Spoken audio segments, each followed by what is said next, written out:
5 ম্যাচের টি-20 সিরিজ খেলতে চলতি বছরের মে মাসে বাংলাদেশ সফরে আসবে জিম্বাবুয়ে।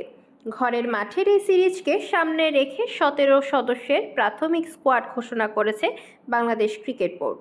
দলে ডাক পেয়েছেন সর্বশেষ বিপিএলে দারুণ পারফর্ম করা মোহাম্মদ সাইফুদ্দিন।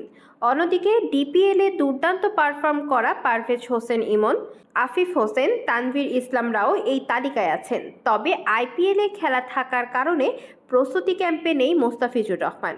সাবেক অধিনায়ক সাকিব আল হাসানও এই তালিকায় নেই। এদিকে আগামী 26 এপ্রিল থেকে চট্টগ্রামে টাইগারদের ক্যাম্প শুরু হওয়ার কথা। ছুটি কাটে ইতোমধ্যেই ঢাকায় ফিরেছেন হেড কোচ চন্ডিকা হাথুরুসিংহে। এছাড়া সদ্য নিয়োগ পাওয়া spin bowling coach Mushtaq Ahmed, video analyst Mohsin শেখও দলের সঙ্গে যোগ দিয়েছেন।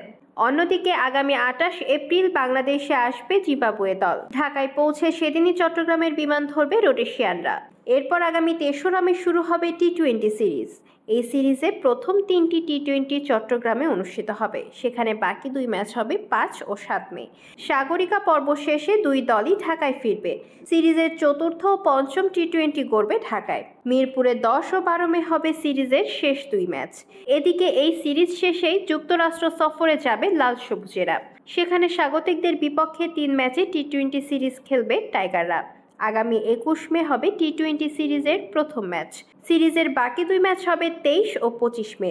সিরিজের সবগুলো ম্যাচই টেক্সাসের হিউস্টনে প্রেইরি ভিউ ক্রিকেট কমপ্লেক্সে অনুষ্ঠিত হবে।